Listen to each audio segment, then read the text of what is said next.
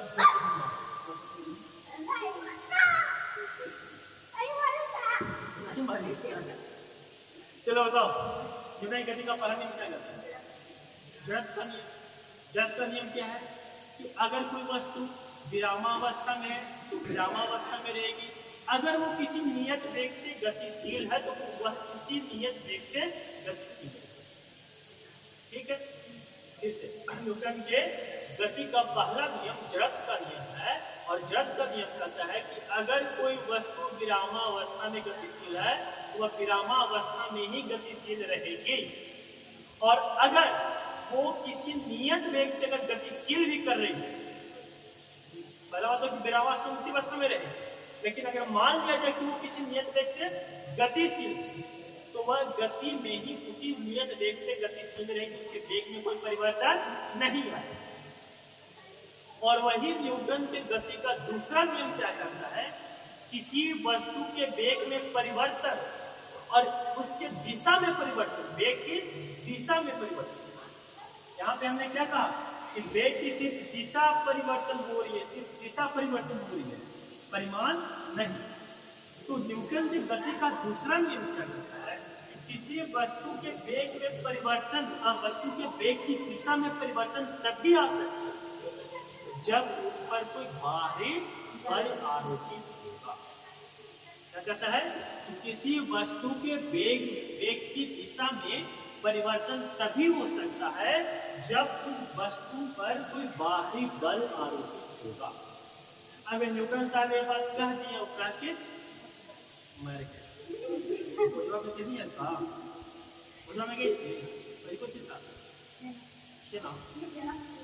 छेना पूरी पहला वर्ष में भी छेना पूरी पूरी सब्जी छेना पूरी। अब हुआ क्या कि न्यूटन साहब जब ये बात बताए, यहाँ पे दिमाग लगाने वाली बात कि अब आपको कोई एक ऐसा बाहरी बल यहाँ पे खोजना है जो बल ऐसा हो कि सिर्फ और सिर्फ इस वेग की दिशा को परिवर्तनशील करे, परिमाण को नहीं। अब इस कण पर कुछ ऐसा वेग लग रहा होना चाहिए जो कि सिर्फ इसकी दिशा को परिवर्तनशील बनाए। इसके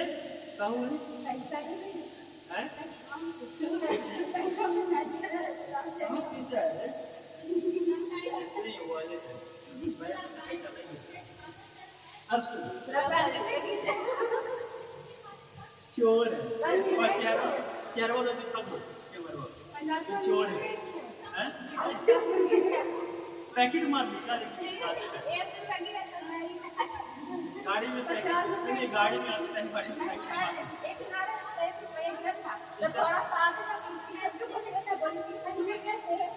अच्छा ऐसे भी देखो, सर्कुलर से पैकेट मार रखती है ना। चलो अब सुनो न्यूटन, अब हमें यहाँ पर क्या हुआ कि जब हमें यहाँ पर एक ऐसा बल लगा जो बल सिर्फ इस कण का, जो कण इस पर गतिशील है, सिर्फ उस कण का दिशा परिवर्तन करे, परिमाण परिवर्तन ना करे। अब कोई ऐसा बल के बारे में सोचो कि जो कि सिर्फ इसके वेग की दिशा परिवर्तन करे, उसके परिमाण में कोई परिवर्तन ना हो। तो बहुत देर सोचते एक रात गुजर गई, 2 रात गुजर गई, रात के बाद रातें गुजरते जा रही है, न नींद आ रहा, न चैन आ रहा, सोचते इसके बाद फिर दिमाग लगा, और बात यहाँ पर आया कि अगर इस कण पर वेग के लंबवत कोई बल लगा दे, जो वेग है वेग की दिशा के लंबवत अगर कोई बल लगाए तो उस केस में सिर्फ और सिर्फ वेग का दिशा ही परिवर्तन हुआ, उसके परिमाण में कोई परिवर्तनशील परिमाण में कोई परिवर्तन नहीं। तो क्या हुआ कि अगर यहाँ पर वेग की दिशा इस तरफ है तो यहाँ से ऐसे सीधे इसके लंबवत यानी कि केंद्र, लंबवत का मतलब क्या, केंद्र की एक बल लगा दिए और उस बल को हम नाम दे दिए FC। देखो यहाँ पे वेग है और वेग से लगभग 90 डिग्री हो गया था। इसमें भी अगर इस तरफ लगाएंगे FC तो यहाँ पे कितना हो जाएगा 90 डिग्री। अगर इस यहाँ पे बात करें तो यहाँ पे सबसे पहले वेग को ऐसे भागेगा भी, यहाँ भी, यहाँ भी, यहाँ भी वेग ऐसे भागेगा। यहाँ पे ऐसे बल लगा देंगे FC तो ये भी क्या हो जाएगा 90 डिग्री। यहाँ पर अगर बात करें तो ये भी ऐसे सीधा आएगा, भी ऐसे आएगा। यहाँ पर भी कितना हो जाएगा प्रत्येक बिंदु पर अगर यहाँ पर बात करें यहाँ पर तो इस तरह से यहाँ पे स्पर्श रेखा कैसे बनेगा ऐसे सीधा, यहाँ पर भी ऐसे भी हो जाएगा। यहाँ पे कोण कितना बन जाएगा 90 डिग्री। अगर यहाँ की बात करें किसी भी बिंदु पर देखो यहाँ पे स्पर्श रेखा ऐसे भागेगी इस बिंदु पर इस तरह से ये हो जाएगा भी, इस तरह से वेग हो जाएगा और यहाँ पर कोण कितना बन जाएगा वेग और इसकी वजह कोण कितना हो जाएगा 90 डिग्री। तो प्रत्येक बिंदु पर कोण कितना बन रहा है 90 डिग्री। तो यहाँ पर एक चीज देखने को मिल रहा है क्या कि वेग जो है वो लंबवत किसका बल, और ये बल किधर को लग रहा है केंद्र की तरफ। बल किधर को लग रहा है, बल जो लग रहा है बल किधर की तरफ लग रहा है केंद्र की तरफ, वृत्त के केंद्र की तरफ। और इसीलिए इस बल को बोल दिया गया अभिकेंद्रीय बल। क्या बोल दिया गया अभिकेंद्रीय, इसके साथ में जोड़ दो बल। जहां पर बल है वहां पर त्वरण तो आएगा ही आएगा, क्योंकि बल का फॉर्मूला क्या होता है तो द्रव्यमान गुणे त्वरण। तो यहाँ से अगर त्वरण निकालना चाहे तो बल को द्रव्यमान से भागा कर तो क्या मिल जाएगा, यानी कि बल बटा द्रव्यमान करने में तो आपको क्या मिल जाएगा त्वरण। और इस त्वरण क्या है, त्वरण कौन सी राशि है सदिश राशि है, सदिश राशि। और जब त्वरण सदिश राशि है तो इसके पास में परिमाण होगा और साथ साथ दिशा भी होगा।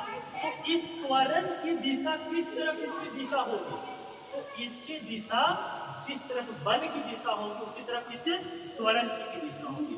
और बल की दिशा नहीं दिशा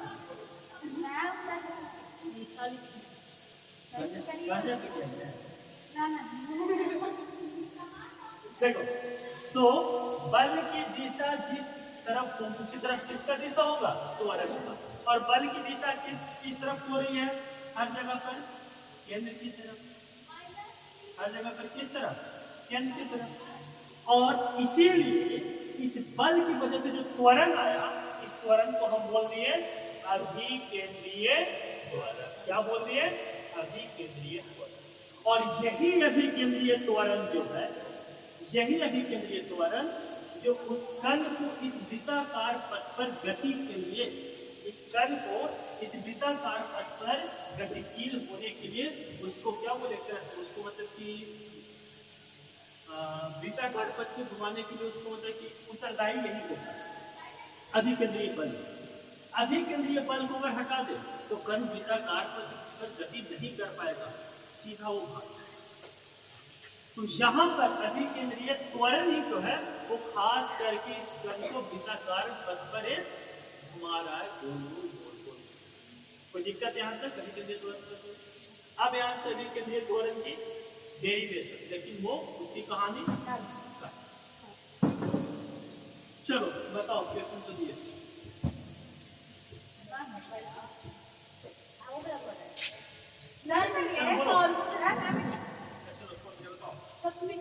नहीं